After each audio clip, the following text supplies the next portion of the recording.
মাৰ্ঘেৰিটা দেওমাৰী সংযোগী পথৰ দুৰৱস্থা।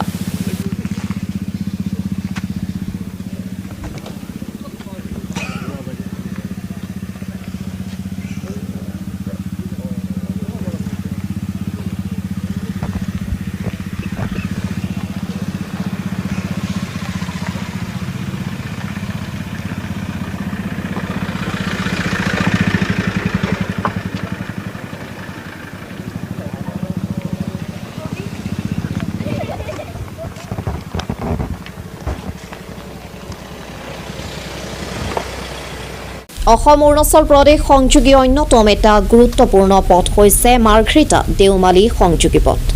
কিন্তু এই গুৰুত্বপূৰ্ণ পথটোৰ মাৰ্ঘেৰিটা অংশৰ প্ৰায় 16 কিলোমিটাৰ দীঘল অংশ বিগত প্ৰায় 15 বছৰ ধৰি পুনৰ নিৰ্মাণ নোহোৱাত সম্পূৰ্ণৰূপে বিধ্বস্ত হৈ পৰিছে। পথটোৰ এই দুৰৱস্থাৰ ফলত অসম আৰু অৰুণাচল প্ৰদেশ দুয়োখন ৰাজ্যৰ ৰাইজে দৈনিক যাতায়াতৰ সময়ত ভীষণ দুৰ্ভোগ ভুগিবলগীয়া হৈছে। বিশেষকৈ বাৰিষা কালত পথটো দ গাঁত সৃষ্টি হৈ পানী জমা হয়, যাৰ ফলত যাতায়াত অধিক জটিল হোৱাৰ লগতে দুৰ্ঘটনাৰ আশংকাও বৃদ্ধি পাইছে।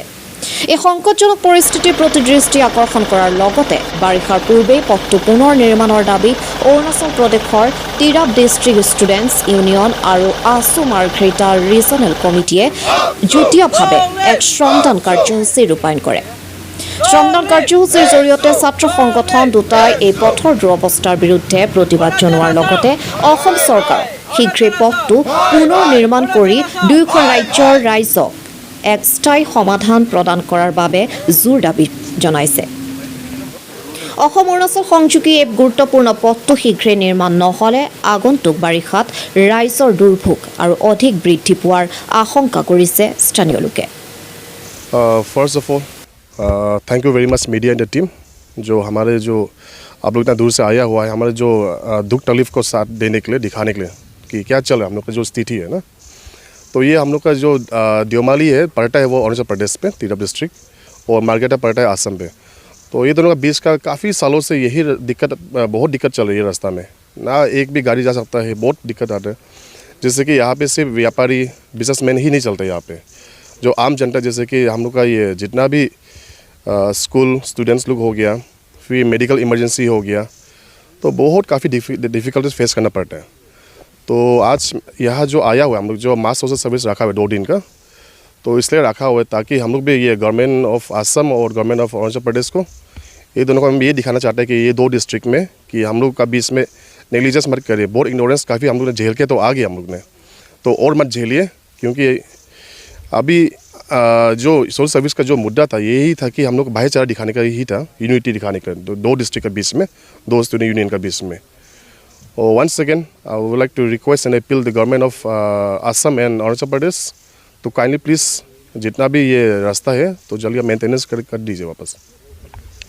হয়, আজি মাৰ্ঘেৰিটা আঞ্চলিক ছাত্ৰ সন্থা আৰু সদৌ তিৰাপ জিলা ছাত্ৰ সন্থাৰ যৌথ উদ্যোগত আমি শ্ৰমদানৰ দৰে কাৰ্যসূচী এটা গ্ৰহণ কৰিছোঁ আৰু এই শ্ৰমদানৰ কাৰ্যসূচীও কিন্তু আমাৰ এটা প্ৰতিবাদৰ ভাষা আৰু এই প্ৰতিবাদৰ ভাষা অসম চৰকাৰে বুজি পাব লাগিব, মাৰ্ঘেৰিটাৰ বিধায়ক ভাস্কৰ শৰ্মাই বুজি পাব লাগিব।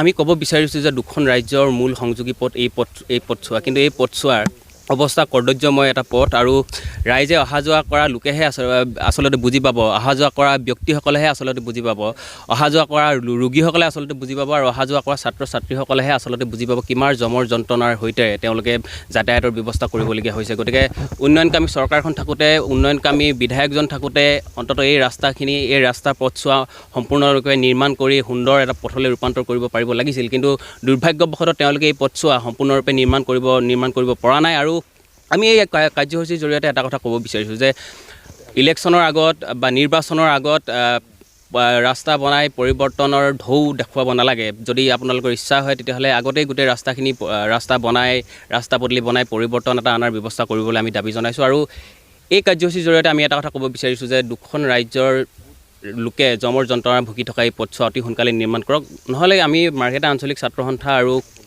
অৰুণাচল প্ৰদেশৰ তিৰাপ জিলা ছাত্ৰ সন্থা যৌথ উদ্যোগত আমি কিন্তু প্ৰতিবাদী কাৰ্যসূচী ল'বলৈ আমি বাধ্য হ'ম।